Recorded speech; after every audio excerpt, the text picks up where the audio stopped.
নমস্কার বন্ধুরা, মঞ্জু কিচেন হাউজে সব বন্ধুদের স্বাগত জানিয়ে আজকে রান্না শুরু করব। আর আজকে রান্না করব এই যে বড় ধরনের একটা ভোলা মাছ নিয়ে এসেছি, 1.5 কিলো ওজনের। এই ভোলা মাছটা সুন্দর করে রান্নাটা করব, আপনারা পুরো ভিডিওটা দেখতে থাকুন। আর এই ভোলা মাছটা এর মুখটা কতটা বড়, আর এই দাঁতগুলো বাবা ছুঁচের মতন, দেখতে কি দারুণ লাগছে। রান্না করলে কিন্তু খেতে দারুণ লাগবে। একদম করে চকচক করছে। এই মাছটা আগে কেটে নিয়ে তারপর রান্নাটা শুরু করব।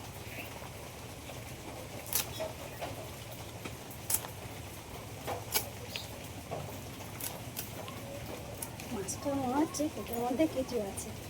যদি ডিম থাকে তাহলে এই ডিমটা কিন্তু একটা যা কিছু বানাবো।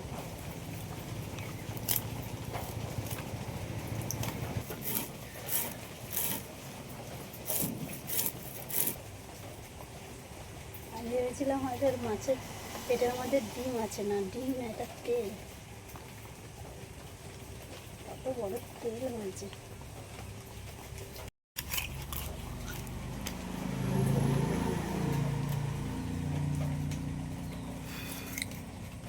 পেটের মধ্যে অত বড় তেল ছিল, আর কি মোটা মোটা লাগছিল। এটা বের করে নেওয়ার পরে পুরো একদম ফাঁকা হয়ে গেছে। শিলের মধ্যে কিছুটা ধনে নিয়েছি, গোটা ধনে, আর এই যে আদা, এগুলো বেটে নেব। এবার একই সাথে বেটে নিচ্ছি শুকনো লঙ্কা। শুকনো লঙ্কাটা আগে দিয়ে ভিজিয়ে রেখেছিলাম একটু, তাহলে বাটতে সুবিধা হবে। উনুন জ্বালিয়ে নিয়েছি, আবার কড়াই বসিয়ে দিলাম।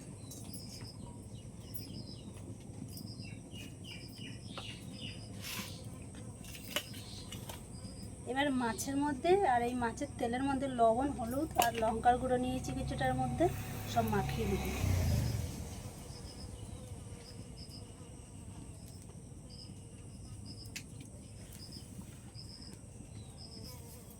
লবণ দিয়ে দিলাম। আজকের আমি 2 রকম তেল পাইল করে দিয়ে মাছ ভাজা করব। এটাও একরকম খেতে ভালো লাগে।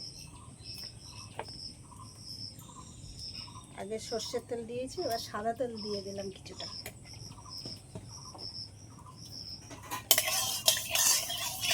তেলটা কিন্তু ভালোই গরম হয়ে গেছে, এবার মাছগুলো সব ভেজে নেব।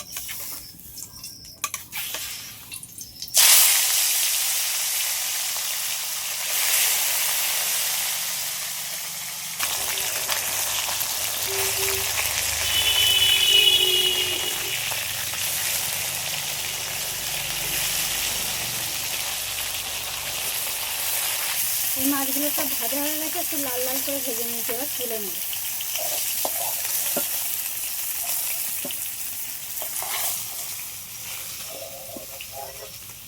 মাছ ভাজার তেলের মধ্যে এবারে এই যে তেলটা আমি কেটে রেখেছি ছোট ছোট করে, এর মধ্যে লবণ, হলুদ আর লঙ্কার গুঁড়ো দিয়েছি, এটাও ভেজে নেব।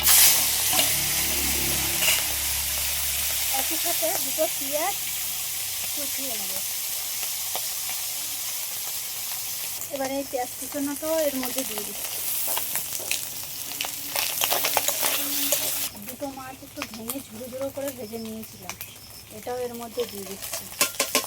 দিয়ে সব একসাথে ভালো করে একটু নেড়ে চেড়ে নেব।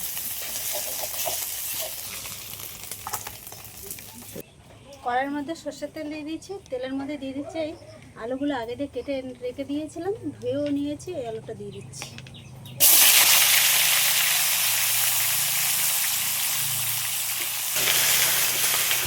অল্প করে হলুদের গুঁড়ো দিয়ে দিচ্ছি,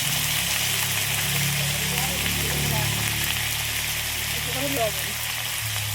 এবার আলুটা একটু লাল লাল করে এখন ভেজে নেব। ফোড়নে দিয়ে দিচ্ছি কালো জিরে, একটা তেজপাতা মাঝখান দিয়ে কেটে দিয়ে দিলাম। তারপরে দিয়ে দেবো টমেটো কুচি।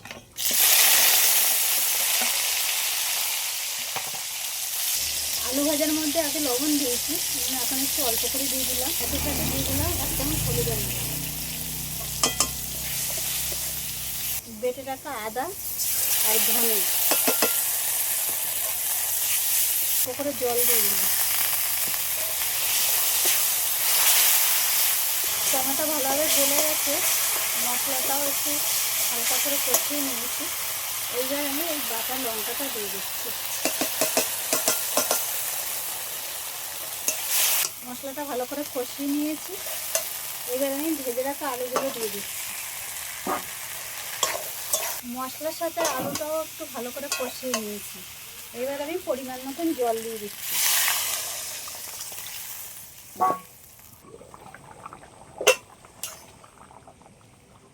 আলু কিন্তু প্রায় সিদ্ধ হয়ে গেছে, আর একটু বাকি আছে।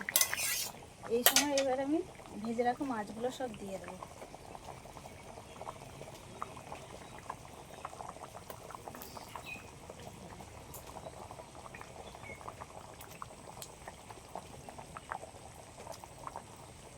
মাছের মাথাটাও ভেজে নিয়েছিলাম, এটাও দিয়ে দিলাম।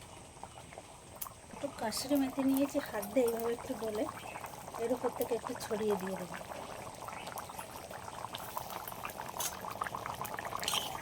মাছের তরকারি হয়ে গেল, এবার লাগিয়ে নিচ্ছি।